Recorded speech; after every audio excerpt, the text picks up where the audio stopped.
Lalu nggak sampai 7 hari dia mengirim screenshot kepada saya dan pesan kepada saya bahwasanya alhamdulillah Kak, masuk juga. Ketika transfer berhasil dan saldo tidak masuk, selain menunggu waktu yang telah ditentukan, jika tidak masuk juga, ya kita harus membuat laporan. Mungkin ada yang bertanya, apakah membuat laporan dapat menjamin saldo bisa kembali? Kalau dari jawaban saya, iya, bisa ya sobat. Berapa lama prosesnya? Nah, kalau berapa lama prosesnya itu berbeda-beda ya sobat. Ada yang memberi masa kerja 1 sampai 2 hari, ada yang sampai 5 hari, ada yang sampai 7 hari, dan seterusnya. Apakah harus buat laporan?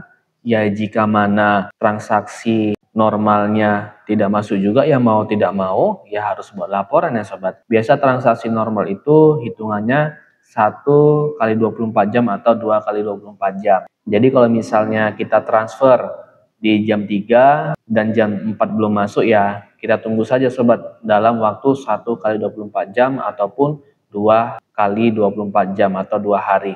Kalau sudah lebih dari 1 atau 2 hari, ya mau tidak mau kita buat laporannya ya sobat. Nah, untuk itu di sini saya tidak memberi cara agar saldo cepat kembali. Namun di sini saya memberi saran dan memberi pengalaman penonton yang mengalami transfer berhasil dan saldo tidak masuk. Dan dia membuat laporan, menunggu lebih dari seminggu, akhirnya saldonya kembali. Sebelumnya saya sudah izin kepada yang mengalami, dan di sini banyak pesan yang akan saya sensor ya sobat.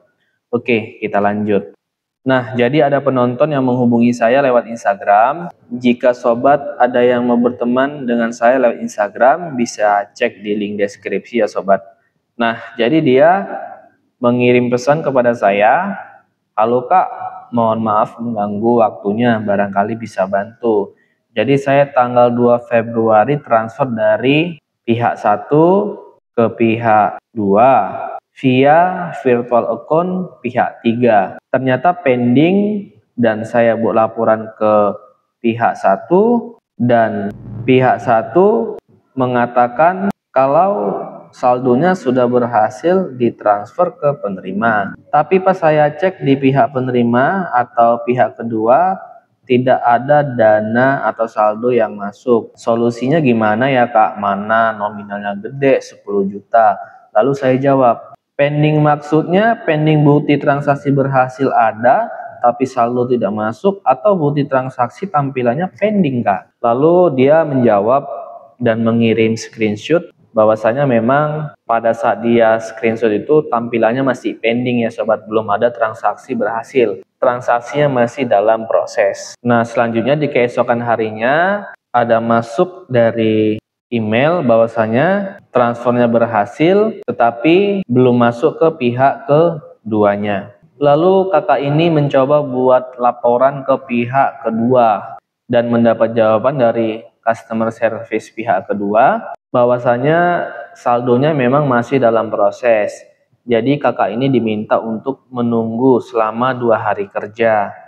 Nah, jadi ditunggulah sama kakak ini selama 2 hari.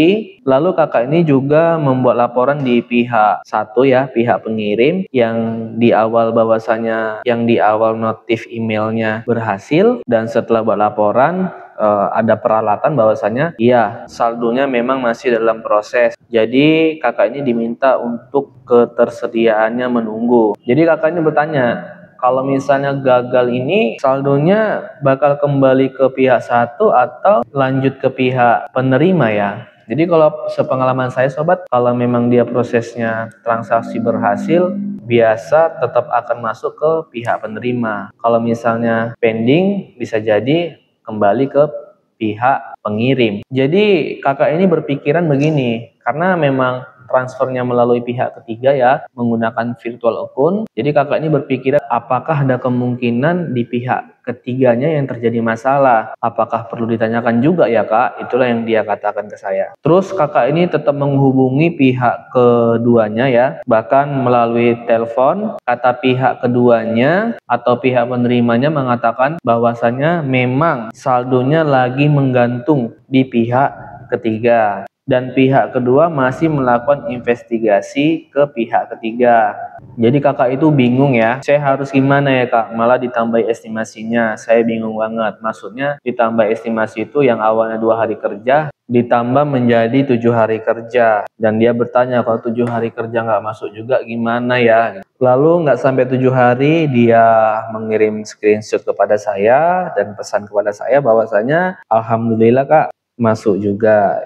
Ya sudah, saya balas alhamdulillah, senang juga bacanya. Nah, kenapa saya ceritakan seperti ini? Maksudnya adalah dari pengalaman penonton yang mengalami ini, yang nggak hanya chat di Instagram, dan ada juga yang bertanya di kolom komentar. Ya kalau memang transaksinya melebihi batas yang telah ditentukan, ya kita harus buat laporan ya sobat. Jadi pengalaman penonton yang buat laporan itu nggak selamanya berjalan cepat ya sobat. Ada yang cepat, ada yang prosesnya lebih dari 4 hari, ada yang prosesnya lebih dari 5 hari, ada yang lempar sana lempar sini, tapi alhamdulillah ujung-ujungnya akhirnya uangnya bisa kembali. Nah jadi sobat, jika mengalami hal seperti ini ya tetap tenang. Ya mungkin kalau saya mengalami seperti ini nggak tenang juga ya, tapi ya mau tidak mau ya kita harus tetap tenang. Intinya begini, kalau memang transaksinya itu adalah transaksi yang benar, nggak neko-neko, pasti saldonya aman sobat. Yang ditakutkan ini kan transaksinya nggak benar.